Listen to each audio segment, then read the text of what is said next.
Defense Appropriations Subcommittee. We're going to start a minute or two early, which is unprecedented in the Senate, because we have votes scheduled, and I want to try to get as much testimony in as possible before we might have to break for a vote, should that occurrence arise soon. So I'll make my opening statement. I want to acknowledge at the beginning that Senator Cochran is not late. No one is late at this point. I'm starting a minute or two in advance. Today, the Defense Subcommittee will receive testimony on national security space launches with a focus on the Evolved Expendable Launch Vehicle, or the EELV program. Our questions expose some of the core trade-offs in defense policy and highlights several challenges we face as a nation. What is the best use of taxpayers' money? How do we promote and reward innovation? How do we safeguard the viability of our industrial base? How do we protect our competitive edge against other nations? We'll return to these questions and many others throughout the year as we review the President's fiscal year 2015 defense budget, which we received just this week. Today, we discuss the EELV program, which was created almost 20 years ago when the cost and risks of launching satellites were out of control. EELV missions launched the most important satellites developed by the Air Force, National Reconnaissance Office, and the Navy, not to mention NASA, and a fewer number of commercial customers. The program has been extremely successful in launching satellites that cost the U.S. taxpayers literally billions of dollars. The safety record of the Atlas V and Delta IV rockets made by the United Launch Alliance is remarkable, but we do have some concerns about the acquisition strategy and cost and future of that program. From 2011 to 2014, the amount the Air Force budgeted for an average of 6 satellite launches per year grew by 60% in that 3-year period. There are many answers as to why the program became more expensive, but the important question is, what should we do about it? Over the past 3 years, the Air Force has tried to control cost by stabilizing ULA production with a block buy of 36 rockets from ULA while fostering competition from new entrants such as SpaceX. The subcommittee needs to better understand the cost of the current program, how to ensure that competition is fair and presents the best value to the government, and whether we need to do more to ensure that we can deliver satellites on orbit in the most efficient and affordable manner. These decisions on how to purchase access to space could have lessons that are applicable to many other defense capabilities. Could the Pentagon learn to live with only one major supplier of rockets by better managing that industrial capability with smarter buying and better negotiating? Or should the Department of Defense be more forward-leaning and embrace companies that challenge the rules on how we normally run defense programs? It's been the general practice of the Appropriations Committee to direct questions about acquisition programs to the government officials responsible for the use of taxpayer money. Today, we're taking a different approach by going into the details of the EELV program with the 2 companies most involved in the upcoming competition, as well as 2 distinguished experts in space acquisitions. Their views and insights on the EELV program will inform the subcommittee's deliberations on the fiscal year 2015 budget request, and also shape our thinking about how the Department of Defense can best maintain access to space in a fiscally constrained environment.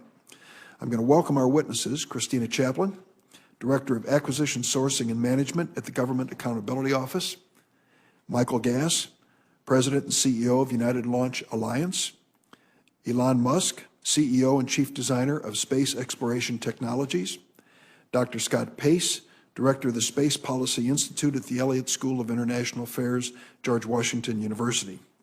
I'm going to ask the witnesses to provide their 5-minute opening statements, but I note the presence of the ranking member of the Full Appropriations Committee, Senator Shelby of Alabama, and I'd like to give you an opportunity, if you wish, for an opening statement. Mr. Chairman, thank you very much. I will try to be brief because we have a distinguished panel here.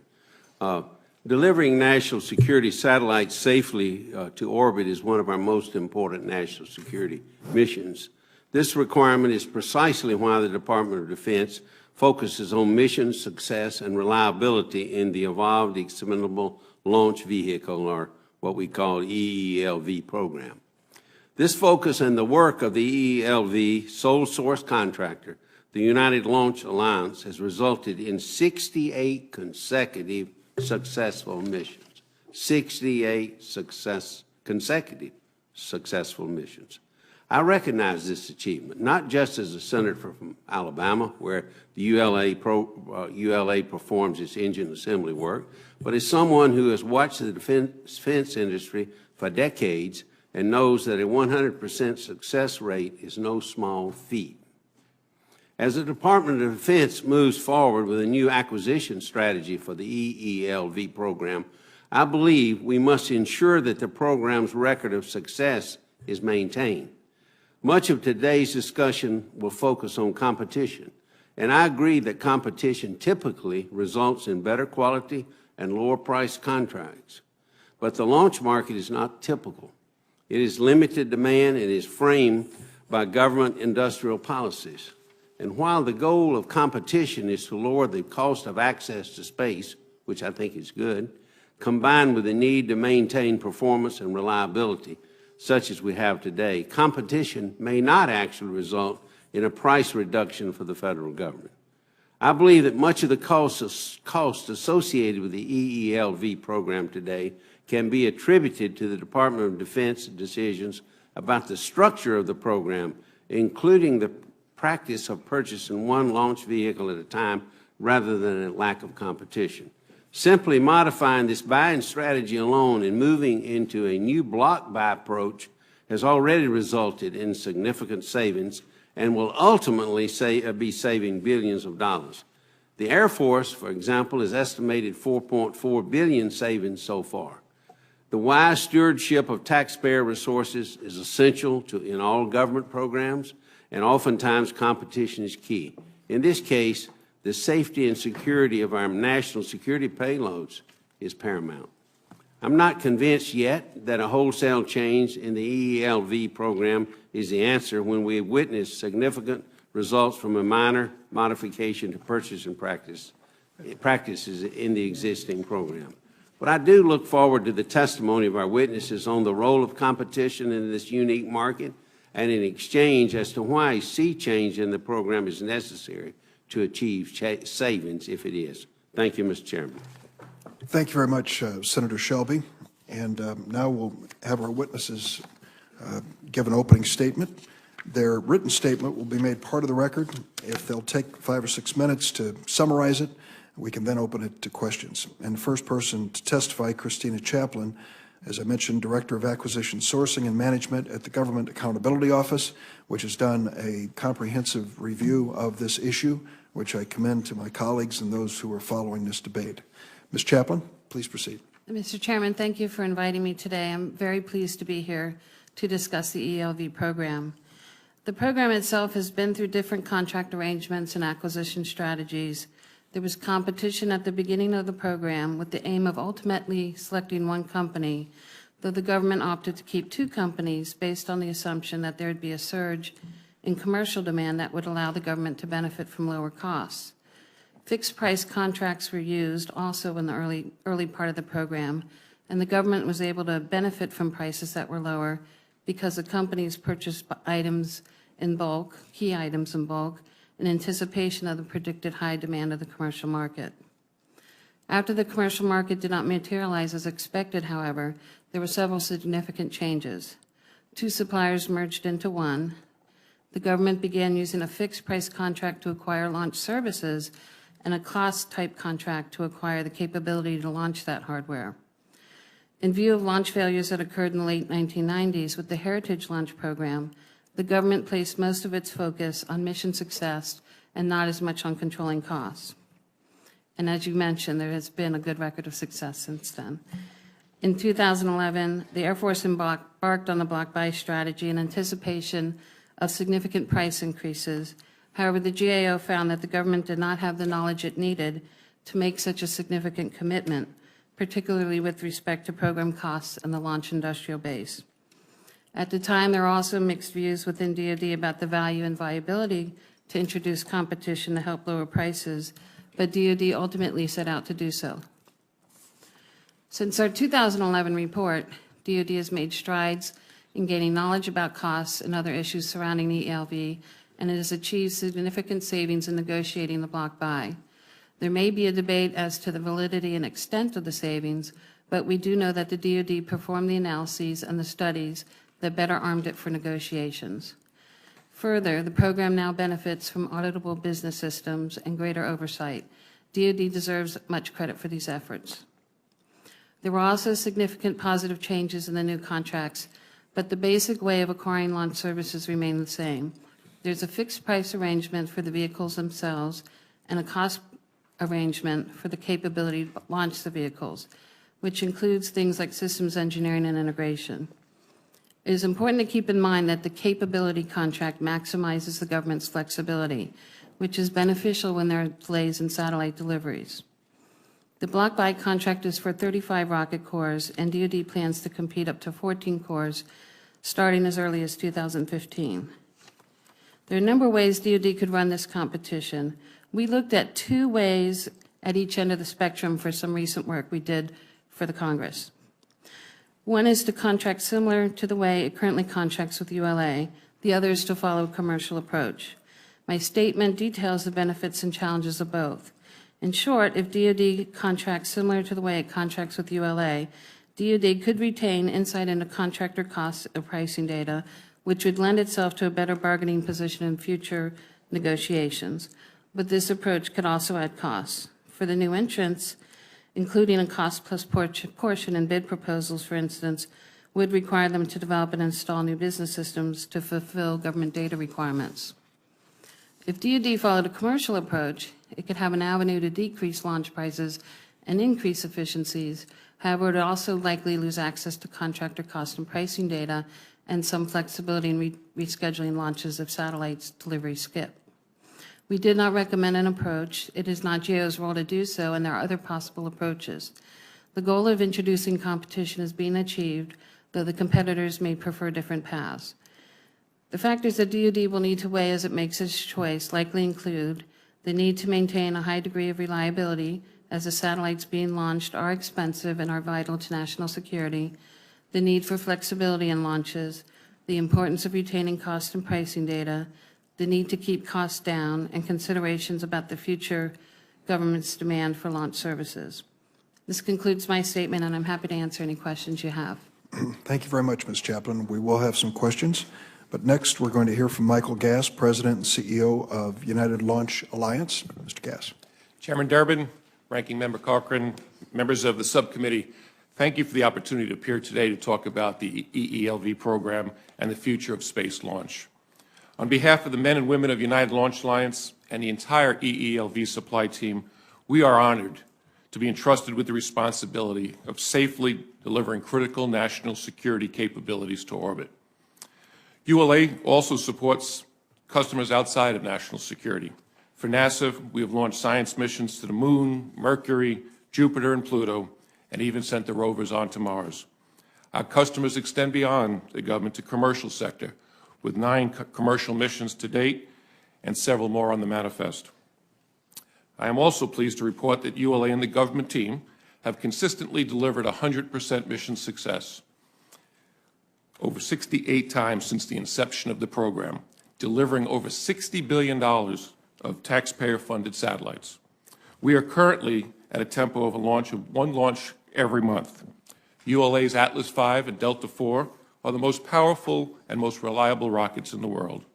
They are the only rockets that fully meet the unique needs of the national security community. The Air Force EELV program was openly and fairly competed in the late 1990s with a unique acquisition strategy at the time that required significant upfront investment by industry. Lockheed Martin's Atlas and Boeing's Delta products were the winners of that competition. Over the past 17 years, the program has continued to deliver, meeting the needs of our nation effectively and efficiently. The EELV program is entering a new era. The Air Force new acquisition strategy aims to maintain reliability and stabilize the industrial base while reducing costs and potentially reintroducing competition. The new strategy is a welcome improvement from the highly inefficient and costly approach of buying rockets one at a time. The next phase of the Air Force strategy is to reintroduce competition. I believe there are important questions about how EELV competitions will be structured to ensure they are fair and open and whether competition will actually save the savings that is promised. Ultimately, the central question is whether savings from competition will be sufficient to offset the cost of duplicating existing capabilities. ULA was formed to enable assured access to space with 2 separate launch systems, with the recognition the market demand was insufficient to sustain 2 companies. We went from 2 competing teams and redundant and underutilized infrastructure to 1 team that has exceeded the savings of consolidation expectations. Looking to the future, ULA is investing in new technology and concepts to make our products better and more affordable. We are investing in internal funds to develop a capability to launch 2 GPS satellites at once, cutting launch costs almost in half. ULA, along with our government customers, is reviewing every requirement and every process to eliminate any unnecessary or inefficient elements. ULA also is aggressively expanding its customer base, both at NASA and in the commercial sector, with additional launches because improved utilization of the fixed infrastructure improves the cost for all customers. ULA and our industry partners are working closely with NASA's Space Launch System and other DoD programs to find opportunities to improve product designs and efficiently utilize existing industrial base infrastructure to lower the cost for all programs. On a personal note, I've been in this business for 35 years. I've worked with the government in every imaginable approach to buying launch services, from the traditional DoD contracting approaches to the commercial approaches, from buying rockets and blocks to buying them individually. I've also worked extensively in the international and commercial sectors. I was there in the 1990s when the commercial demand for launch was projected to be dozens of launches per year, only to have the projected commercial demand evaporate overnight. I believe leveraging the demand of the commercial sector is smart, but relying on commercial demand to enable national security carries huge risks, both to the rocket supplier and to its government customers. I've also experienced some of the launch industry's darkest days, such as in the late 1990s, prior to the EELV program, when the U.S. suffered a series of 6 major launch failures over a 10-month period. Those losses totaled billions of dollars and were a harsh reminder that launch is risky and extremely unforgiving. It's difficult to overemphasize the loss of national security those failures caused. I believe the impressive successes we achieved on EELV stem from the difficult lessons learned from those failures.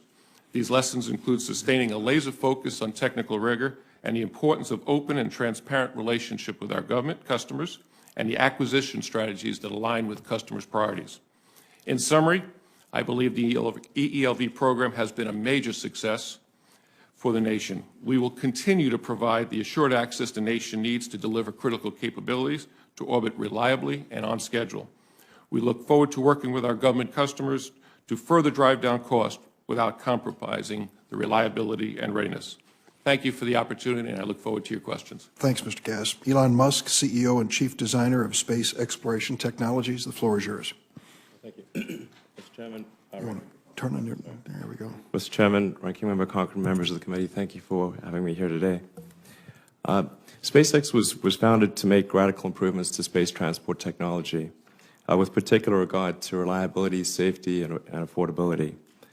Today, it is arguably one of the leading aerospace companies in the world, with nearly 50 missions contracted at a value of approximately $5 billion. We have launched our Falcon 9 rocket 8 times with a 100% success rate, including 4 launches for NASA, 3 which docked with the International Space Station, and have launched a sophisticated geostationary satellite for the world's leading satellite companies. We are restoring America's competitiveness in the global commercial space launch market as the only U.S. company that is consistently winning head-to-head competitions for launch opportunities at the world level. With respect to the ELV program, I have 5 points to make. The first is that the Air Force and other agencies are simply paying too high a price for launch. The impacts of relying on a monopoly provider since 2006 were predictable, and they have borne out. Space launch innovation has stagnated, competition has been stifled, and prices have risen to levels that General Shelton has called unsustainable. When the merger between Boeing and Lockheed's business occurred, the merger promised in the press release $150 million of savings. Instead, there were billions of dollars of cost overruns and a non-McCurdy breach for the program exceeding 50% of its cost projections.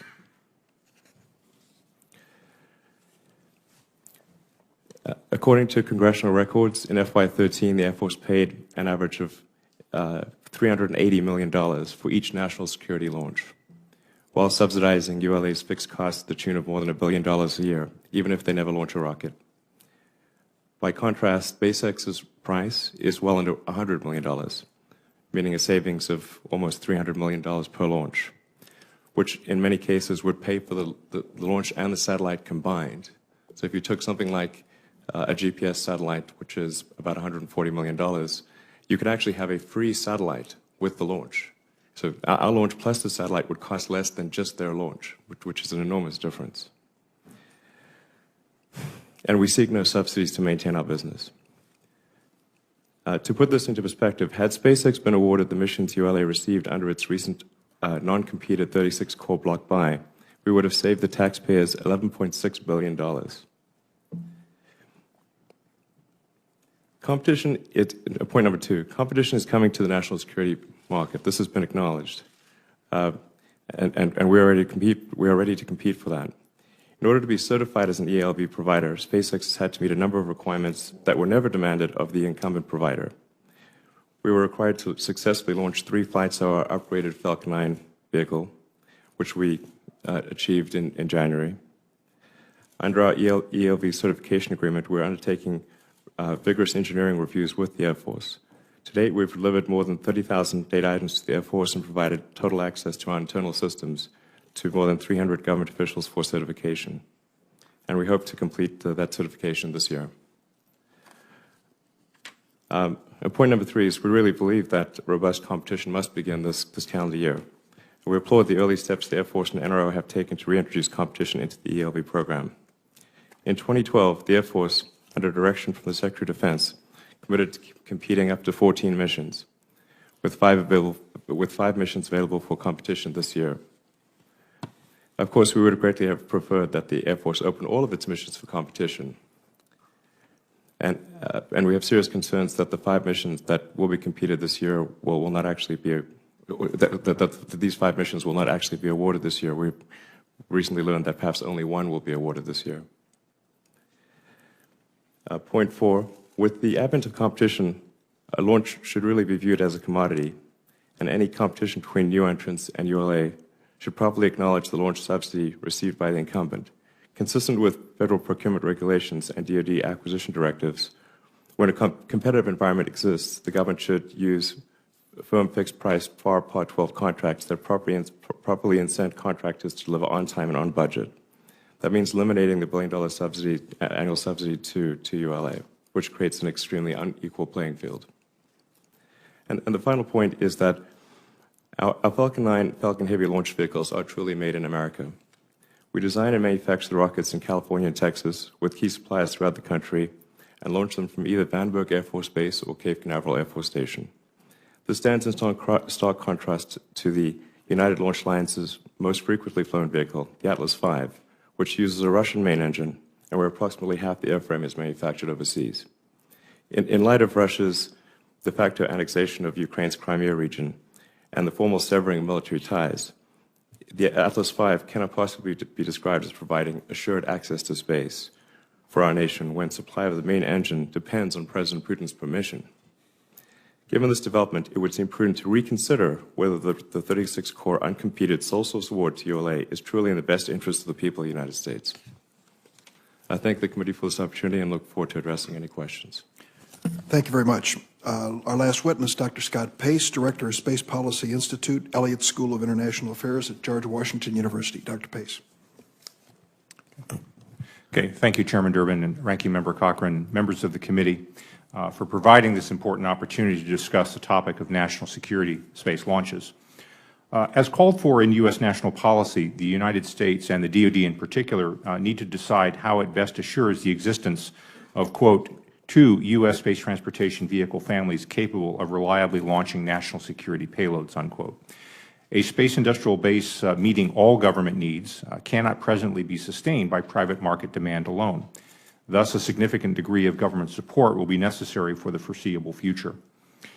The EELV program as it exists today is the result of technical, economic, and policy decisions made over several decades. Today, fiscal constraints, rising launch costs, limited demand, and strict government requirements have combined to create a complex ongoing debate about the role of competition in the procurement of EELV-class launch services. The National Space Policy states, quote, that U.S. commercial space transportation capabilities that demonstrate the ability to launch payloads reliably will be allowed to compete for U.S. government missions on a level playing field consistent with established interagency new entrant certification criteria. I emphasize the phrase level playing field as the determination of just what this means is central to the question of competition going forward. Industry competition is a tool, not an end in itself. Depending on market conditions, competition can result in meeting DoD needs at lower cost or failing to meet those needs and merely shifting government costs to other accounts. The EELV program, as managed by ULA today, represents a high degree of experience and capability. As a potential competitor for national security launches, SpaceX brings, in my view, an intense focus on cost control while meeting customer launch needs. The policy issue is not one of SpaceX and other potential new entrants versus ULA, as much as it is one of deciding what the role of DoD should be. What are the government's policy priorities? Should we be trying to, for example, get the lowest price for reliable transportation to orbit for a particular mission? Get the lowest price for all national security missions? Get the lowest price for all government-funded missions? Assure access to space for all needs with a U.S. industrial base at least cost? So the question really is one of scope that this committee wants to take. The Launch Services New Entrant Certification Guide is a thoughtful and prudent approach to assessing potential entrants. The more difficult question comes with what happens after a new entrant is certified. Will incumbents and new entrants with very different histories compete under the same rules? And whether they do or do not, what may be said about the rules themselves? Reliability and readiness have been the top priority for national security launches. Can the critical need for mission assurance be achieved at lower cost than the way we do it today? This certainly seems desirable, even plausible, but careful thought needs to be given as to what responsibilities and capabilities ought to remain within the government. Will the government have the authority to order a stand-down of a vehicle family in the event of failure? Are agencies willing to relax or modify their use of cost accounting rules and other FAR-based requirements for all launch service providers? In short, how much is the government willing to pay for process, and how much is it willing to pay for performance? I would note here the GAO's report I thought was very germane on this point in terms of pointing out some of the issues. Defense acquisition reform is a much larger topic than the present hearing, but it's nonetheless relevant. Deciding how to best acquire space launch services may provide opportunities for pilot testing some forms of regulatory relief. For example, the government could pay separately for non-commercial processes and deliverables rather than having all costs bundled into the launch cost or company overhead. The government may still pay more for its launches than a commercial buyer would, but the cost drivers would be more visible and accountable, and we more easily allow cost-benefit trades for government decision-making. The most important consideration for any policy choice and implementing approach is that it be clearly stated and adequately funded, with clear priorities as to which requirements, schedules, and goals will be relaxed if resources or regulatory relief is not forthcoming. To do otherwise is to invite failure. Thank you very much for your attention. I'd be happy to answer any questions that you might have. Dr. Pace, thank you very much. And I think you can tell from the opening statements that this is a subject that I found challenging to the committee and to Congress, that really called for a much different approach in hearing, to bring together two companies from the private sector to express their points of view. I've done something that's a little unorthodox here. I've invited each of the companies represented, ULA through Mr. Gass and SpaceX through Mr. Musk, to submit 10 questions to the other side so that we can hear what they consider to be the strengths and weaknesses of their position. Those will be submitted for the record, and I encourage each of them to respond appropriately and in a timely fashion. Let's get down to some specifics if we can. Mr. Gass, Russia's in the news, and the question about sanctions by the United States against Russia for their adventurism in Crimea raise a question about our future relationship with this company, or with this country. I ask you, when it comes to your use of the RD-180 engine on your Atlas V missions, what you think is the reliability of that engine being available from Russia for the immediate future, and whether the United States, in the interest of its own defense, should take that into consideration when it awards these contracts. Thank you, Senator Durbin, and we all are watching and caring for the people in the Ukraine in this situation. First, let me kind of give a little bit of history on the engine. We went to the former Soviet Union with encouragement from two presidential administrations more than 2 decades ago to look at capabilities that were in Russia, that were in the former Soviet Union. And what we found was an engine that was more advanced in technology and could be bought in a cost-competitive way that we had here in our country. What we have done to protect and for that concern since the day we started with that relationship more than 2 decades ago, we've protected the nation. And what do we do from United Launch Alliance? First and foremost, we have 2 years of safety stock inventory. Actually, today we have greater than that in country, and our ability to launch any of the near-term satellites that we need to do for national security. At United Launch Alliance, we have another product that is fully compliant and ready to support any of the missions. So from a nation, we are not at any risk for supporting our national needs. We've always kept our ability to be leveraged in the case of any kind of supply interruption. So I understand, for clarity here, you're saying that you have warehoused or stockpiled engines for 2 years, possible launches. What about the capacity to produce that same engine in the United States?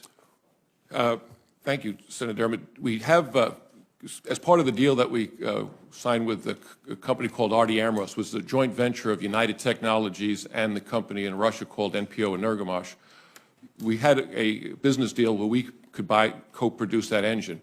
We bought all the blueprints and specifications, brought them into the country, and demonstrate that we can take the blueprints and specifications that were written in Russian, translated them, and at full arm's length relationship, demonstrate we can build the most difficult products. And we've done that over several years. We invested hundreds of millions of dollars to prove that we have the capability to demonstrate our ability to build that exact engine. I've always encouraged the nation and to kind of follow what we saw in Russia, that they as a country invested consistently in propulsion technology. We have kind of fallen behind in advanced technology.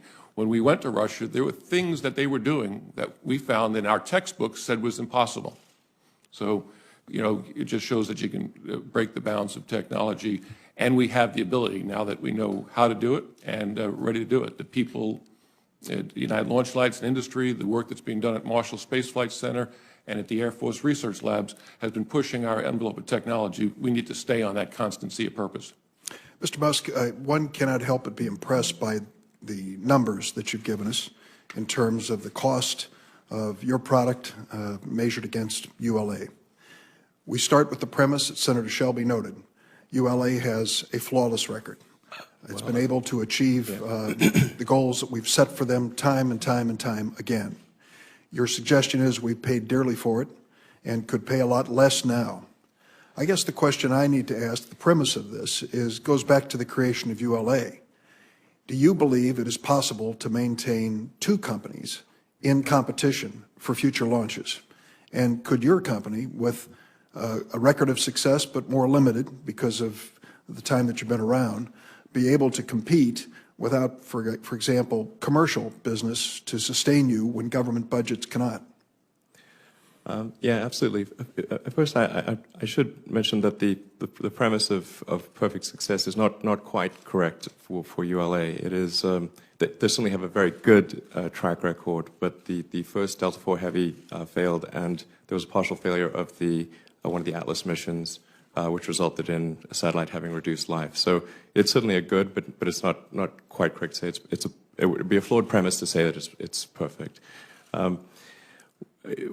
What I think is a logical sort of thing going forward is that there would be 2 families of rockets, but not 3 families of rockets. So currently, ULA has both the Atlas and the Delta, but those are redundant. You don't need both of those rocket families. And I think it would make sense to for the long-term security interests of the country to probably phase out the Atlas V, which depends on the Russian engine, and have ULA operate the Delta family, SpaceX operate the Falcon family, giving the Defense Department assured access to space with two completely different rocket families. I think that's the logical thing to do going forward, and I think it would be the best thing in every respect for the country. Mr. Gass, before I was chair of this subcommittee, we looked closely at the ELC account, the cost-plus account that basically has been described in many different ways to maintain the capability, infrastructure necessary. So we're dealing, when we deal with ULA, with the actual fixed price of the product, the launch that we are purchasing, and then an ELC, which has been characterized as an infrastructure investment, a subsidy, a cost-plus item. What I hear from Mr. Musk is that he doesn't need that cost-plus item. He doesn't need that subsidy in order to compete with you. So the question for the taxpayers, why should we give your company a special break when it comes to these launches if you can't meet competition head-on? Well, first, again, thank you for the question. I knew it was coming, and when I was listening to Mr. Musk, an ironic moment came back to me, in that it was probably more than a decade and a half that I was sitting in the back of a room like this when there was some generals and some industry leaders sitting here explaining to senators like yourself about why there was some of these failures that cost billions of dollars of lost capability, and they were held accountable.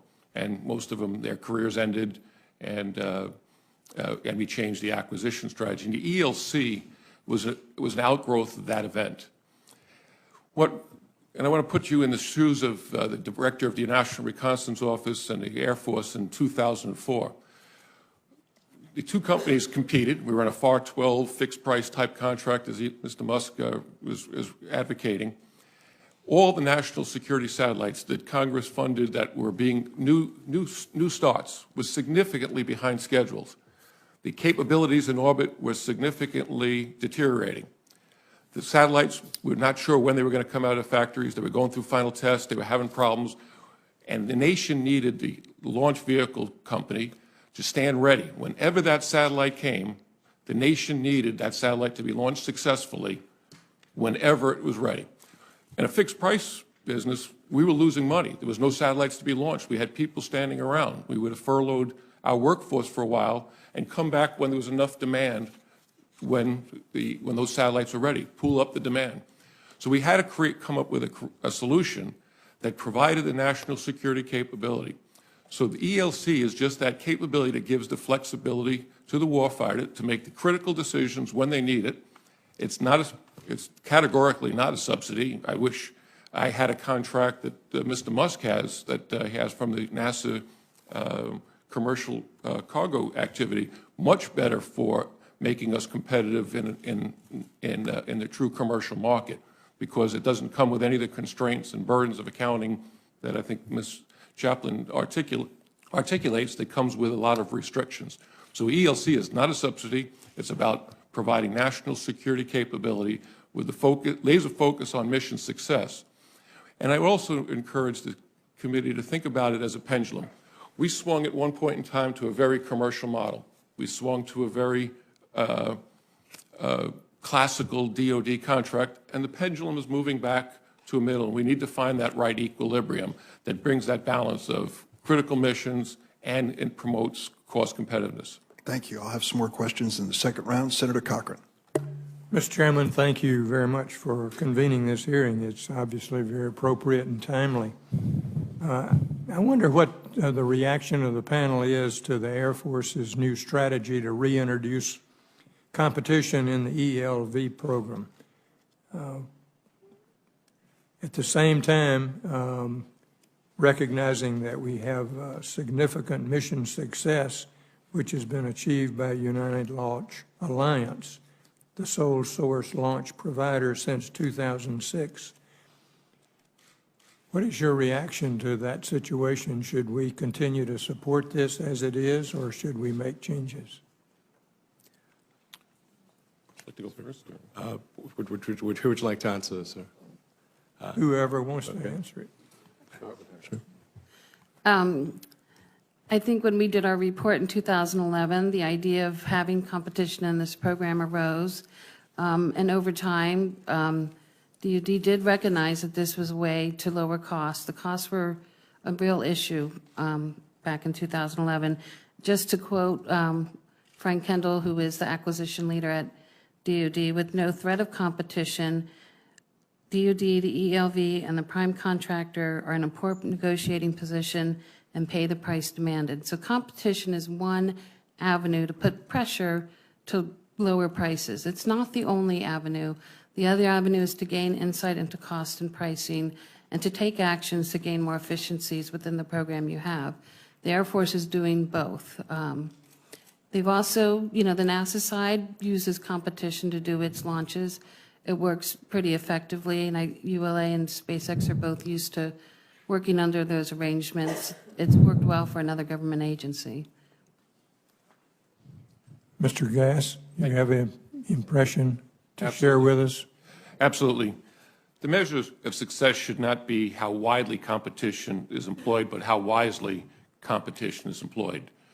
And when we started this program, we had two competing companies, the Lockheed Martin Corporation and the Boeing Company, and it wasn't working. So can we formulate competition that could work, that's actually going to save the taxpayer money?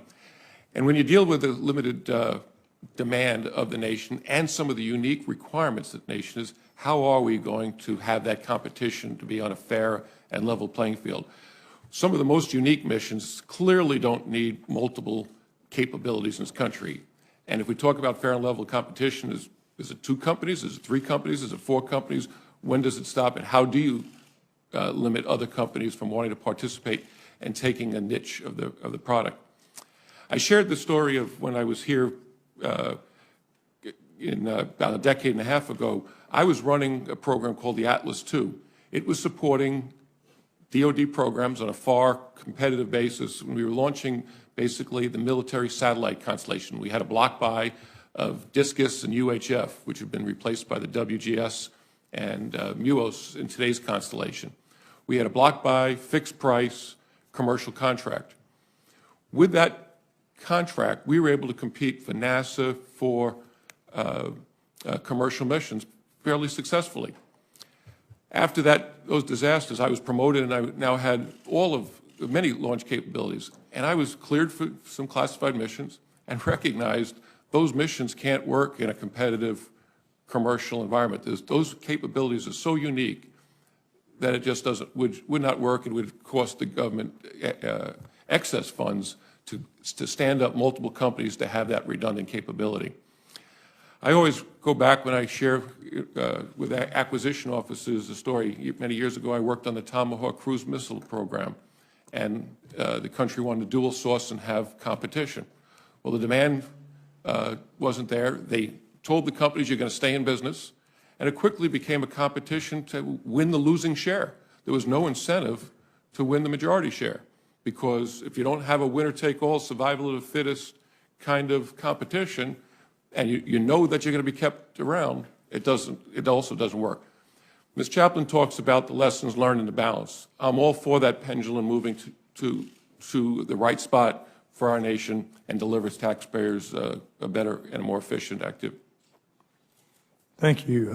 Mr. Musk, what is your reaction to that? Well, I think as a country, we've generally decided that competition and the free market is a good thing, and that monopolies are not good. And it's interesting to note that from the point at which Boeing and Lockheed's launch business merged, from the point at which they stopped being competitors, the costs doubled since then. And I think the reality is when competition is introduced, reliability is a key factor in competition. So that would be a deciding factor in who wins what launches. It doesn't become less important, it becomes more important. But the cost to the U.S. taxpayer will drop substantially. I think they will drop at least to the level that they were before Boeing and Lockheed became a monopoly in the launch business, and perhaps even better than that. And frankly, if our rockets are good enough for NASA, why are they not good enough for the Air Force? It doesn't make sense. Dr. Pace? Well, I think the previous two comments have highlighted the importance of looking at this as more than just DoD. That is, what actions occur in the commercial market, what actions occur with NASA, all affect the same industrial base. There isn't really a DoD space launch industrial base. There's a U.S. launch industrial base. And so what actions other agencies pursue has an impact here. As is mentioned, NASA has been successful in using more streamlined processes for buying its launches. I think it's also fair to say that NASA doesn't have the same policy requirements for assured access to space that DoD does. I dealt, when I was at NASA, with a lot of the science mission community, and they were plainly opportunistic. They would buy the best, most reliable vehicle they could at least cost. But they did not have the same policy imperatives for assured access to space for all their payloads that DoD does. So the question is, what does the government want? How much is it willing to give regulatory relief to move that pendulum back, and how much does it still want to have the kind of cost and data and pricing insights that it's traditionally asked for? And whatever it does, it needs to be done beyond just DoD, but needs to be looking at other government purchases, such as NASA practices. That would be my response. Yeah, thank you. Thanks, Mr. Chairman. Senator Feinstein. Thank you very much for holding this hearing. I'm not a newcomer to this issue. I think it was several years ago that ULA came in and talked to me, and all of these companies are in California in one way or another. And so I've had a great interest in trying to follow this, Mr. Chairman, and I don't believe that the promised savings of eliminating competition have materialized. The cost to the government, to the taxpayer, really has skyrocketed. Behind me is a chart from the GAO's written testimony for this morning's hearing. It depicts the cost of the EELV program since its inception. The red line shows when ULA was formed. So the cost of this program before and after competition for space launch, depicted by the red line, is startling. Since 2006, when ULA was formed, space launch costs have increased from $613 million to $1.63 billion in FY14. That's a 166% increase for the program overall. Mr. Musk mentioned, and he's correct, that in 2012 this program triggered a Nunn-McCurdy breach when average procurement unit costs grew 58.4% against both the original 2004 and 2007 modified baseline. Most startling, the most recent independent cost estimate from the Cost Assessment and Program Evaluation of DoD projects the program will cost close to $70 billion through 2030. I welcomed Secretary Kendall's acquisition decision memorandum dated November 27th, 2012. And I'd like to submit this for the record, if I may, Mr. Chairman. The memo states, and let me read it, I direct the Air Force to aggressively introduce a competitive procurement environment in the EELV program by competing up to 14 corps with initial contract awards as early as 2015 for missions that can be flown as early as 2017. And then it gave specific directions to the Secretary of the Air Force, which I think will be interesting to read. Unfortunately, it appears the Air Force is not living up to the direction provided by the Undersecretary. According to information provided to my office, it appears the Air Force is going to delay and reduce the number of corps that will be competitively procured before FY17. And I think that's really a shame. I have three quick questions. Mr. Musk, SpaceX has achieved, as you just pointed out, 3 consecutive successful launches of its Falcon 9 rocket.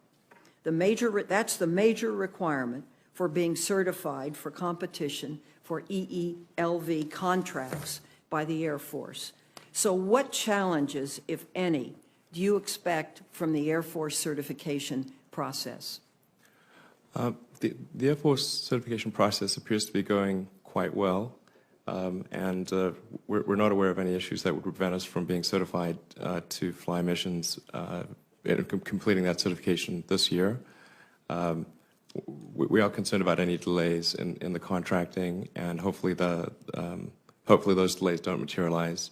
And as I mentioned in my earlier testimony, I think in light of recent events on the international stage, it may be wise to consider whether procuring the Atlas as part of the 36 core block buy, which is a 5-year buy, as was mentioned earlier by Mr. Gass. They only have a 2-year supply of engines, and yet this is a 5-year contract for the 36 cores. So if there are any sanctions or if there's any issue with supply of those engines, there will not be assured access to space for the Atlas V. Now, according to the Kendall memo that I just mentioned, new entrants should be able to begin competing for up to 14 EELV launches by FY15. Do you expect the Air Force to live up to the requirement imposed upon it by Undersecretary Kendall? I'm very hopeful that the Air Force will adhere to that requirement. So you believe that you will be able to compete for 14 EELV launches by FY15? I'm highly confident that we will be able to do so, yes. Good. Thank you very much, Mr. Chairman. Thank you, Senator Feinstein. Senator Shelby? Thank you, Mr. Chairman. Mr. Musk, you recognize, excuse me, in your statement for the record that the Air Force's acquisition approach requiring detailed cost data, accounting, auditing, and other mission assurance requirements adds, these are your words, adds substantial overhead costs to the taxpayer for oversight of a largely mature booster core. Yet, when you compare SpaceX and the ULA launch prices, do you ignore the fact that the ULA currently complies with the mandates that you acknowledge add substantial overhead costs? It seems like your price estimates compare apples and oranges. And why should, Mr. Musk, why should SpaceX be exempt from the same auditing, oversight, and accounting rules that DOD requires of the United Launch? If SpaceX is required to comply with those specific requirements, how will that impact the cost of your launch vehicle? Is that, you understand? Sure. Certainly. So we provide full and detailed insight into all of our costs, and we've been doing so for a long time to NASA, and we're also providing that to the Air Force. So the government has complete insight into our cost structure. There is additional cost for U.S. government missions due to the mission assurance process because the U.S. government does not buy launch insurance. So in order to improve the probability of success, there is quite a substantial mission assurance overhead that's applied, which is why our launch costs are estimated to be 50% higher for Air Force flights than for commercial flights. So instead of $60 million for a commercial mission, it's $90 million. But that compares to more like $380 million for United Launch Alliance. So even when you add the Air Force overhead, there is still a huge difference. In fact, all of the numbers I was referring to are including the Air Force overhead. Should you have the same rules to apply to your company that the United Launch has applied to them, I guess is the question. Absolutely. Okay. Yeah. Ms. Champlin, I got to direct this to you and GAO. You've explained to the committee that a fixed price commercial contract in accordance with FAR Part 12 limits the DOD's insight into contractor costs, which has caused problems in the past.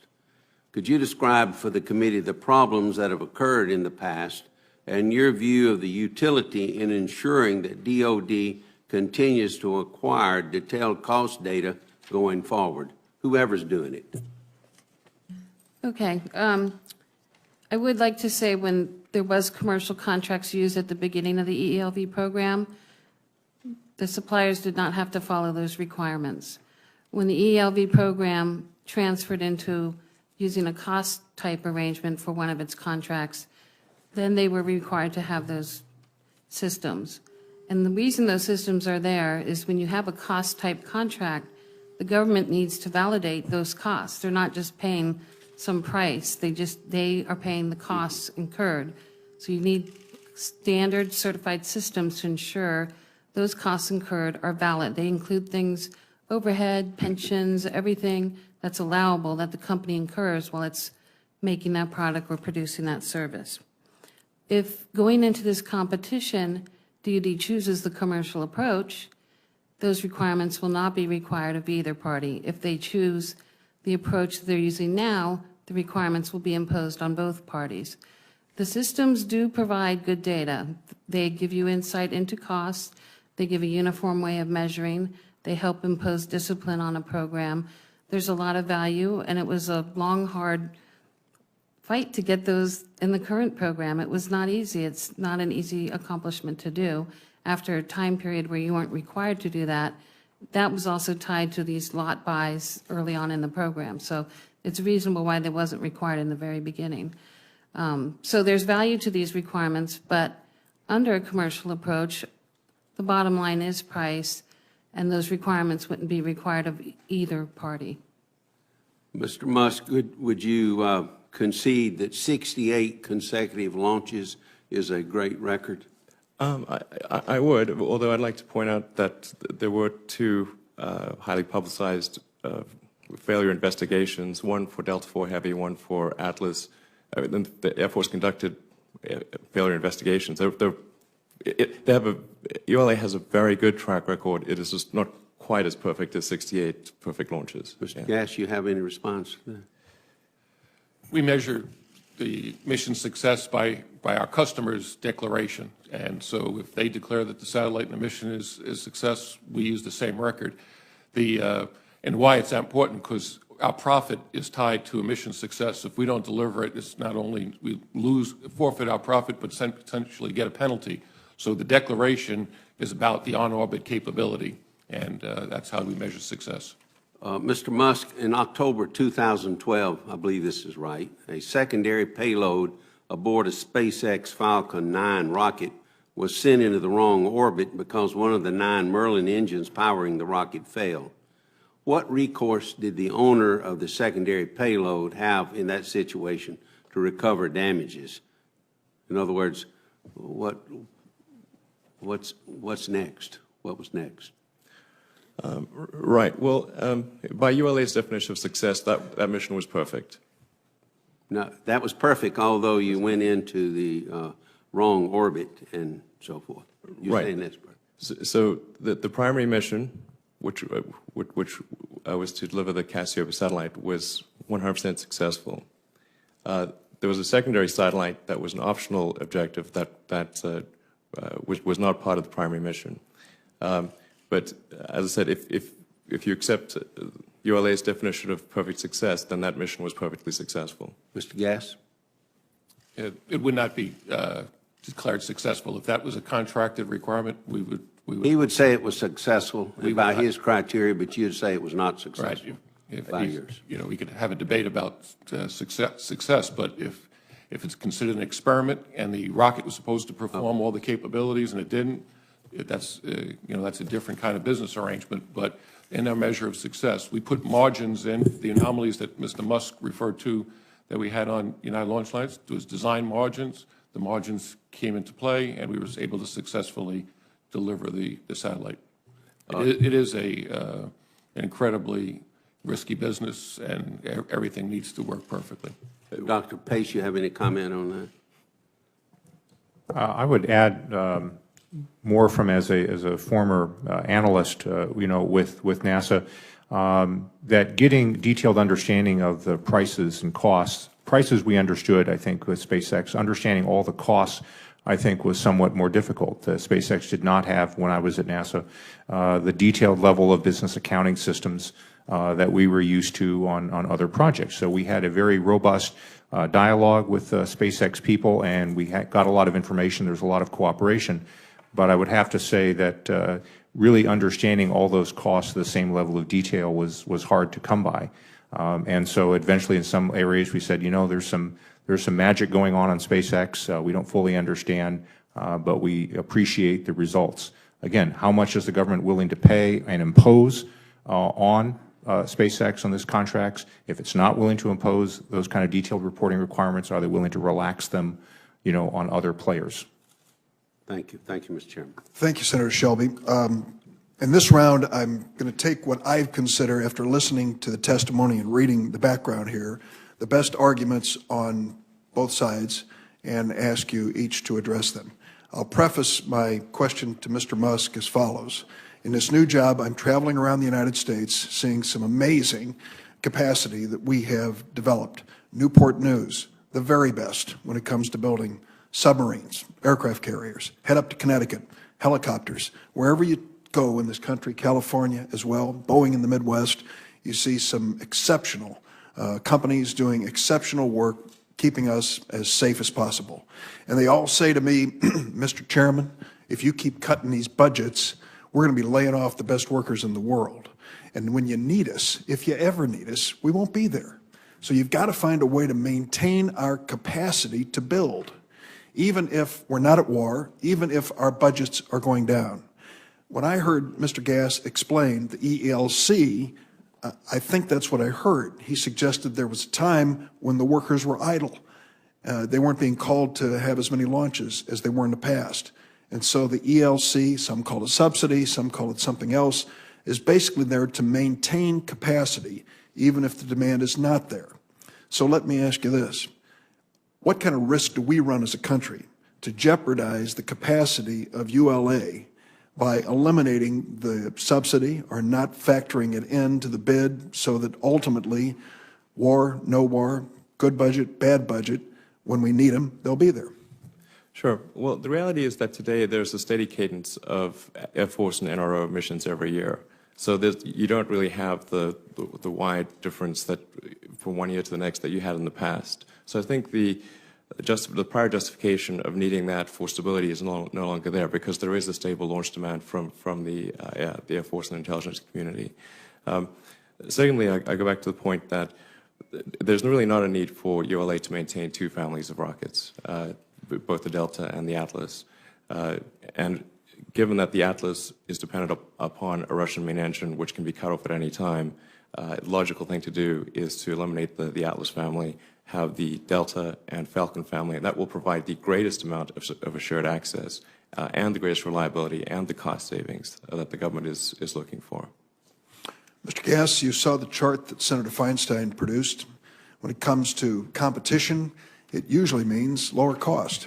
When there's no competition, a monopoly situation or anything close to it, buyer beware. Consumer, consider the possibilities here that your costs are going to go up unbridled. So what we hear from Mr. Musk is that if we went into price competition, we could save a lot of money in a hurry. That, in fact, ULA, based on his estimates, is overcharging the taxpayers. Now, here we're facing a budget situation which is awful. We are seeing limited increases in defense spending and, slightly over the horizon, another sequestration coming our way.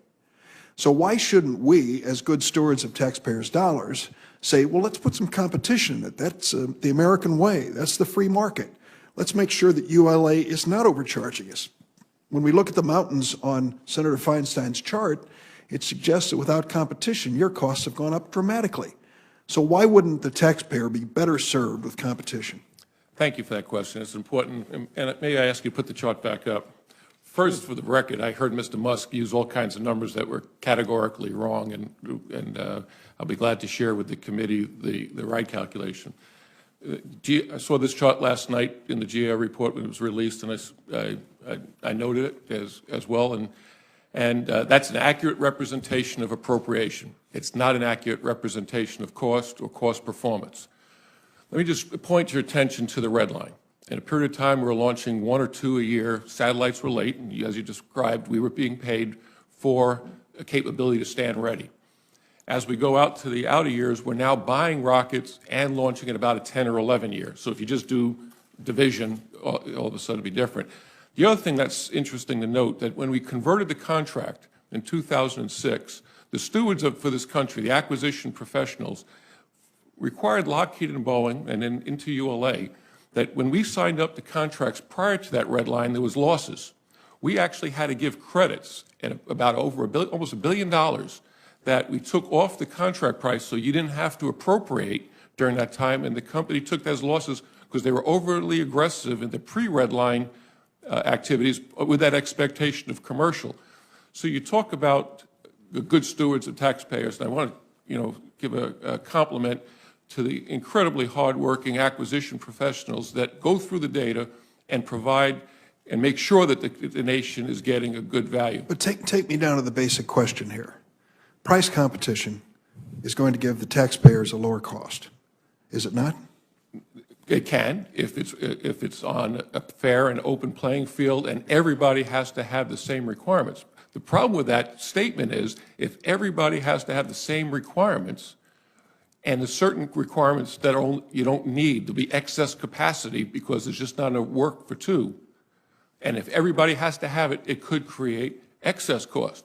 The other example that I gave before when I talked about the Tomahawk cruise missile, if you know you're not going to lose, and it's not a winner-take-all, you may not have the right kind of incentives.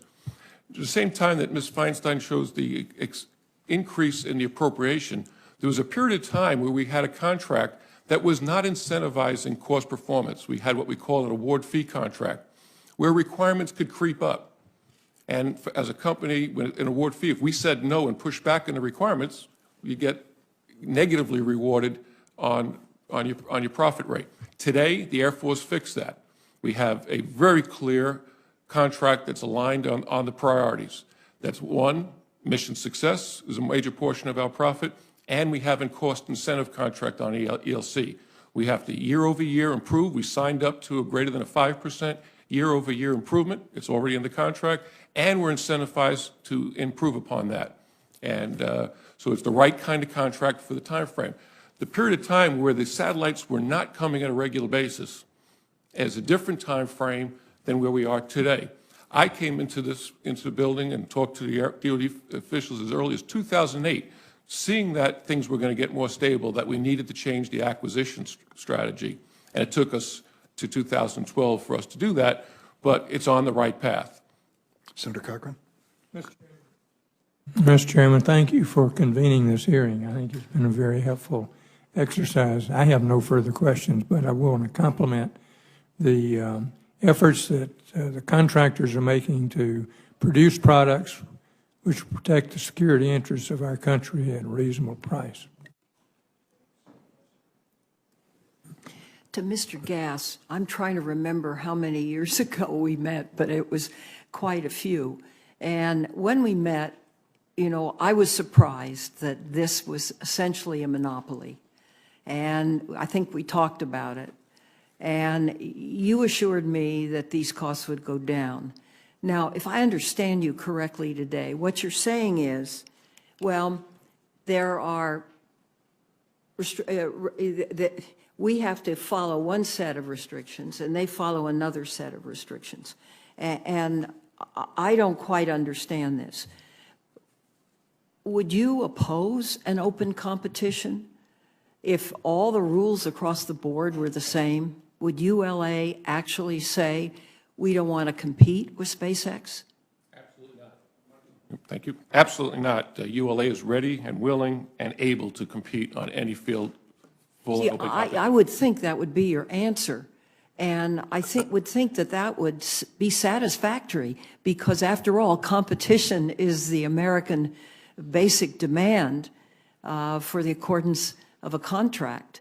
So what keeps us from doing this? Basically, SpaceX doesn't have all the capabilities nor the requirements. So if you think about it, if SpaceX's requirements have to come down and some of our requirements have to be eliminated to get that level playing field. Okay. Mr. Musk, respond to that. If this is the heart of the matter, respond to it. Yeah, I believe SpaceX can manage all of the Air Force requirements We might argue that maybe some of those requirements shouldn't be there, but we will meet whatever requirements the Air Force asks of us, and we believe we can manage all of the Air Force's satellites and then some. How much of this is in the fixed price competition versus cost plus? Well, I think fixed price competition is the better way to go. When there is competition, the logical thing to do is to go for a fixed price, because otherwise, if you compete it and it's cost plus, then it gives the companies the opportunity to raise their prices effectively as their costs grow subsequent to the competition. Do you have a problem with that, Mr. Gass? I think it's important that the government understands what it's buying. I shared the story about the times when we had failures and I was working on a fully fixed price contract. And then when I was cleared for some missions that I know that you're well aware of, those kinds of missions is very difficult to support on a fixed price basis. The operational needs, the changes in schedules, the care and feeding that some of the satellites need, the unique facilities. We talk about the rockets, but we're required to have special handling equipment, nitrogen purges for some of the, to protect some of the most sensitive sensors that are on some of these satellites. Very unique capabilities that only the national security needs. They're not commercial commodities. And right now, the way we're doing the contracting today, when we use the term ELC, we're applying those costs to all missions. And it goes back to the roots of how the EELV program was established, and it was come from a General Mormon report in the 1990s. And the goal was to lower costs for the nation across all of our national launch security needs, not one mission area or not. So on average, our costs have come down. The program is greatly successful, and we're continuing to drive the cost down, and the productivity is improving. But the key about, your question was about fixed price, is can you really apply it to everything? And it's about choices the nation needs to make. We can use it. I talked about the pendulum swinging. We can go back to that way, and we'll see some of the errors. Ms. Chaplin's team has done a great job on the report of laying out the balances, the trades that the nation has to make. It's not about what companies want. It's about what the country needs and how the government and leaders make choices of how to deliver that. So I'm trying to understand what you're saying. What you're saying is if the requirements for a bid were all the same across the board, we would have no problem. Is that correct or not? It would be fine for the competition, but just yesterday, in the 14th Air Force out in California, had to make some mission switches between NASA and the Air Force. They just gave direction. A NASA mission was late. An Air Force mission moved in. Another NASA Air Force mission took priority. Another NASA mission was moved out. If we were in a fixed price world, that would be a series of contractual actions, potentially not having the capability to accommodate that because it took some money to create that flexibility. In a fixed price world, that operational flexibility is not there for the warfighter, but it works for competition. May Mr. Musk respond to that? Would you respond to that? Certainly. So I think the logical thing to do is to do a fixed price competition for the basic vehicle, and then to the degree that there are mission unique requirements, that which is a fairly small part of the mission, that would be cost plus. So if the Air Force says, well, there's a unique national security satellite, it's going to require these additional changes to the rocket or to the mission, or it's going to require priority, then that just that incremental piece it would be logical to make that cost plus. But the vast majority of the contract would be fixed price. Thank you. Thank you very much. Thank you, Mr. Chairman. We're talking about competition, real competition, and if you can get it, it's the best thing in the market. We all know that. Dr. Pace, in a classic market of multiple buyers and sellers, competition generally produces quality products and lower prices. The launch market is characterized by limited demand, few suppliers, and multiple government industrial policies. Therefore, lowering the cost of access to space while retaining performance and reliability may not result in price decrease for buyers. We don't know. If DOD has to pay, for example, new entrants for the infrastructure and labor costs now included in the EELV launch capability contract, how would duplication of existing infrastructure result in lower launch costs for DoD?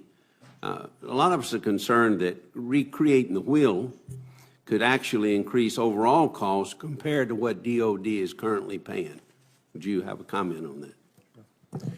That's certainly possible. I think what we could see happening is that the introduction of competition could lower the cost as a virtue of lower prices for a wide category of services. There's a number of missions that I think SpaceX, for example, could certainly compete for. There are a number of missions that it may take a while before SpaceX can compete. As mentioned, the Delta IV class systems, although eventually it may compete for those as well. So the question is, what do you want the industrial base to actually look like? If you break these costs out, if you charge extra for non-commercial processes, is the government willing to pay for that, or do they prefer the convenience of bundling all that up? Mm-hmm. I could imagine a situation where Atlas exits the market, as described, where Falcon takes over for most of that. We're still retaining the Delta IVs, and that is a much more segmented market. But as a result of that segmentation, you'll simply have a new set of monopolies. You'll have areas where only the Delta is going to be meeting that until SpaceX develops new products. You may have situations where only the Falcon is meeting other needs. So you'll be swapping the number of players around. You'll be breaking costs out in a more clean way. But whether total costs go down for the government, I think is still something to remain to be seen. How important is quality? In other words, the 68 straight launches, successful launches, important to DoD, for example? Well, I think it's absolutely crucial, because what's happened so far is that we as a government have paid for reliability and readiness. Mm-hmm. I would also say that SpaceX is accumulating launch experience at a very, very rapid rate. Every one of those Falcons that goes off, that's 10 engines, as I understand, that are being qualified. So their rate of experience is building up quickly, but ULA has a longer range of experience with a wider range of payloads. So it's really two things that are quite different from each other. Thank you. Thank you, Mr. Chairman. Mr. Chairman, I do have a number of other questions I'd like to submit for the record. Certainly. And if there are no further questions in today's panel, I want to thank all of you for being with us. Dr. Pace, Mr. Musk, Mr. Gass, and Ms. Chaplin, thank you for your contribution today. There will be written questions coming your way, and we hope that you will respond to them in a timely fashion so we can make this report available to the public, and this meeting of the subcommittee will stand adjourned. Very interesting.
We can then open it to questions. And the first person to testify, Christina Chaplin, as I mentioned, Director of Acquisition Sourcing and Management at the Government Accountability Office, which has done a comprehensive review of this issue, which I commend to my colleagues and those who are following this debate.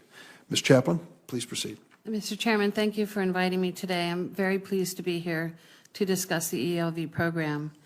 The program itself has been through different contract arrangements and acquisition strategies. There was competition at the beginning of the program with the aim of ultimately selecting one company, though the government opted to keep two companies based on the assumption that there would be a surge in commercial demand that would allow the government to benefit from lower costs.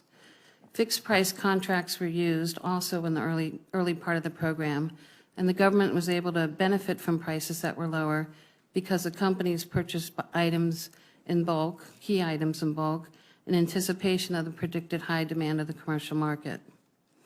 After the commercial market did not materialize as expected, however, there were several significant changes. Two suppliers merged into one. The government began using a fixed price contract to acquire launch services and a cost-type contract to acquire the capability to launch that hardware. In view of launch failures that occurred in the late 1990s with the Heritage Launch Program, the government placed most of its focus on mission success and not as much on controlling costs. And as you mentioned, there has been a good record of success since then. In 2011, the Air Force embarked on the block buy strategy in anticipation of significant price increases. However, the GAO found that the government did not have the knowledge it needed to make such a significant commitment, particularly with respect to program costs and the launch industrial base. At the time, there were also mixed views within DoD about the value. 2011 to 2014, the amount the Air Force budgeted for an average of 6 satellite launches per year grew by 60% in that 3-year period. There are many answers as to why the program became more expensive, but the important question is, what should we do about it? Over the past 3 years, the Air Force has tried to control cost by stabilizing ULA production with a block buy of 36 rockets from ULA while fostering competition from new entrants such as SpaceX. The subcommittee needs to better understand the cost of the current program, how to ensure that competition is fair and presents the best value to the government, and whether we need to do more to ensure that we can deliver satellites on orbit in the most efficient and affordable manner. These decisions on how to purchase access to space could have lessons that are applicable to many other defense capabilities. Could the Pentagon learn to live with only one major supplier of rockets by better managing that industrial capability with smarter buying and better negotiating?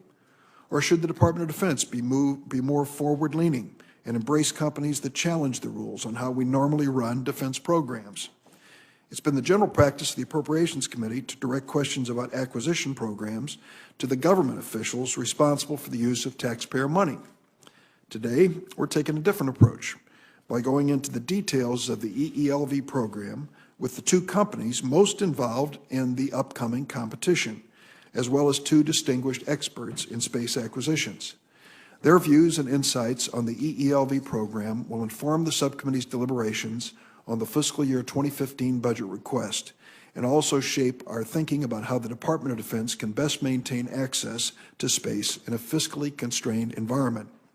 I'm going to welcome our witnesses, Christina Chaplin, Director of Acquisition Sourcing and Management at the Government Accountability Defense Appropriations Subcommittee.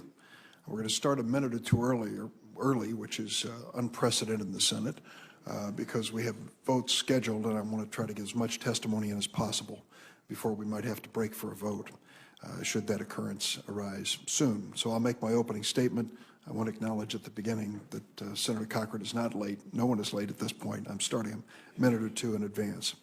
Today, the Defense Subcommittee will receive testimony on national security space launches with a focus on the Evolved Expendable Launch Vehicle, or the EELV program. Our questions expose some of the core trade-offs in defense policy and highlights several challenges we face as a nation. What is the best use of taxpayers' money? How do we promote and reward innovation? How do we safeguard the viability of our industrial base? How do we protect our competitive edge against other nations? We'll return to these questions and many others throughout the year as we review the President's fiscal year 2015 defense budget which we received just this week.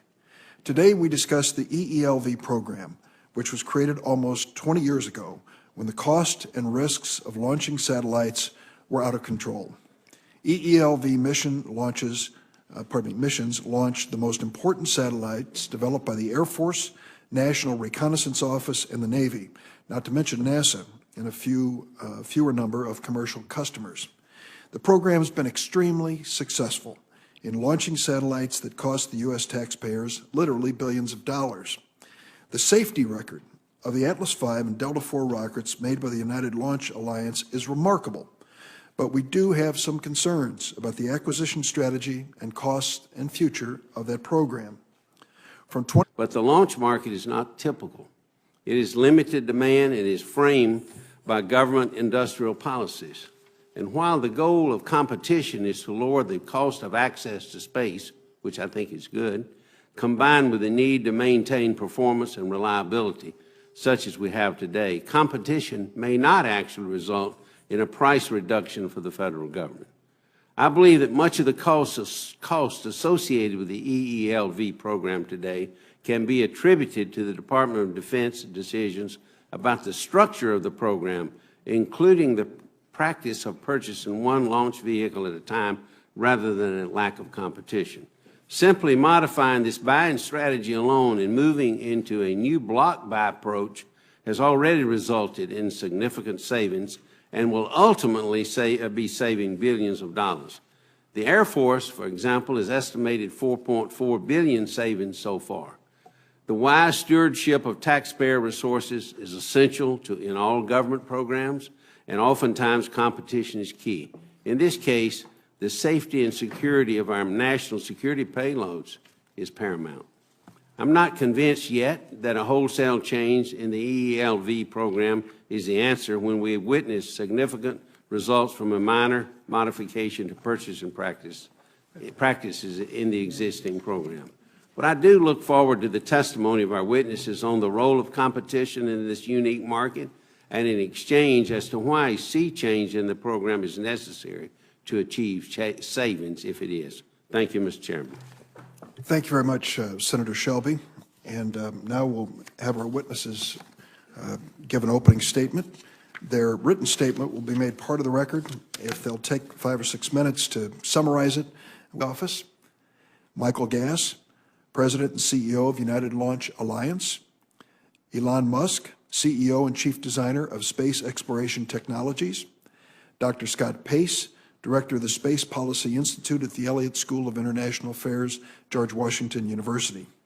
I'm going to ask the witnesses to provide their 5-minute opening statements, but I note the presence of the ranking member of the Full Appropriations Committee, Senator Shelby of Alabama, and I'd like to give you an opportunity, if you wish, for an opening statement.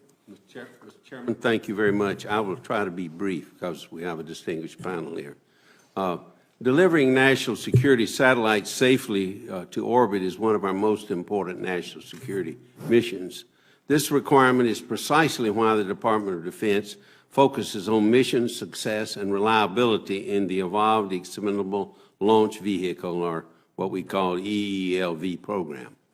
This focus and the work of the EELV sole source contractor, the United Launch Alliance, has resulted in 68 consecutive successful missions. 68 consecutive successful missions. I recognize this achievement, not just as a senator from Alabama, where the ULA performs its engine assembly work, but as someone who has watched the defense industry for decades and knows that a 100% success rate is no small feat.